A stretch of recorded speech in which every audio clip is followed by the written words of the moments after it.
જય શ્રી કૃષ્ણ। આજે આપણે બનાવશું બુંદીના લાડુ। એના માટે 2 વાટકી બેસણ લેશું। ધીમા ગેસે ઘી ગરમ મૂકી અને બેટર બનાવી લેશું। 2 વાટકી બેસણ લીધું છે એટલે આપણે 1 વાટકીથી ઉપર ખાંડ લેશું। સવા વાટકી જેવી, અડધીથી ઓછી થોડી। 1 વાટકી પાણી નાખી અને ચાસણી કરવા મૂકી દેશું। ચાસણી મૂકી દીધી છે ગેસ ઉપર ધીમા ગેસે। પાણી નાખીને બેટર બનાવી લેશું।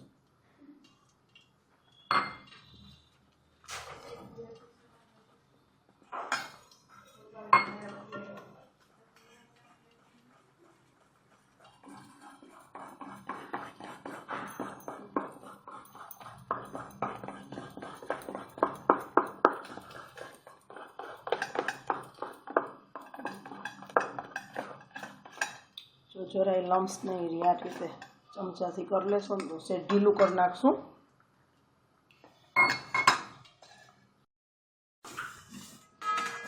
હવે આ ચાસણી થઈ ગઈ છે। આપણે એક તાર નથી લેવાનો, તૂટતો એક તાર થાય ચીપચીપી એવી ચાસણી બનાવવાની છે।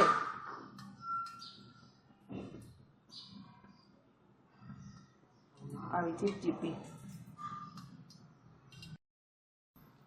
જો આ રીતની।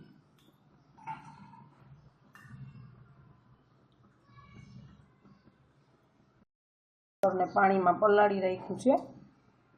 ગરમ પાણીમાં દૂધ કરતાં પાણીમાં કલર એકદમ સરસ આવે છે એટલે પાણીમાં હું પલાળું છું। હવે એ બેટરમાં નાખશું।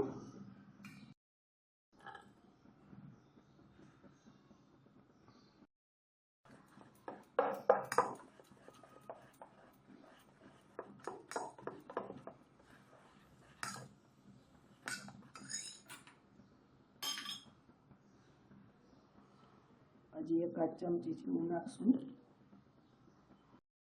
બેસણનું પાણી હજી ચાસણીમાં નાખી દેશું થોડુંક, 1 ચમચી જેવું। ઘીનો ભૂકો પણ ચાસણીમાં નાખી દેશું। રેડી છે, બુંદી પાડી લેશું। હવે બેટર લઈ અને બુંદી પાડી લેશું।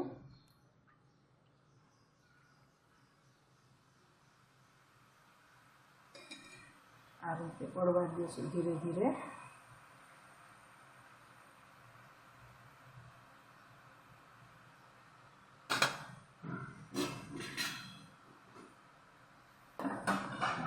કેટલી સરસ છીણી જેવી બુંદી પડી છે જો।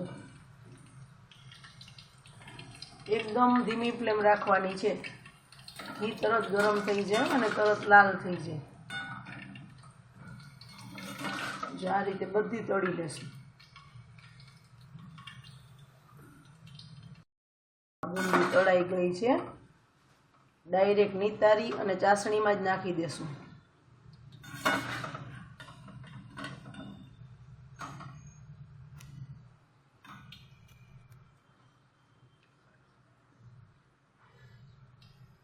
ડાયરેક્ટ બાજુમાં ચાસણી રાખી છે એમાં જ નાખી દેશું, ગરમ ચાસણીમાં જ।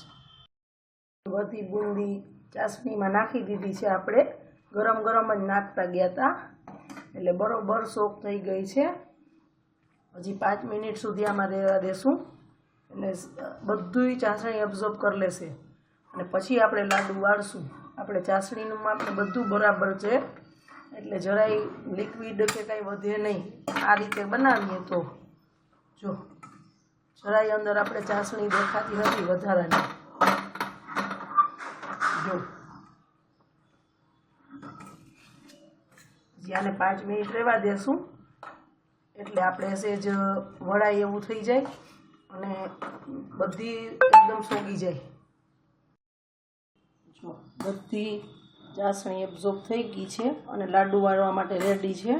જો આ પરફેક્ટ માપ છે, આ રીતે કરશો તો ચાસણી નહીં બચે, બચે તો આપણે દાળ શાકમાં કે વાપરી શકીએ પણ બચશે જ નહીં। જો આ રીતે એકદમ સરસ થશે। હવે આના લાડુ વાળી લેશું, સેજ ઘીવાળો હાથ કરી અને લાડુ વાળી લેશું। નાના નાના લાડુ વાળશું।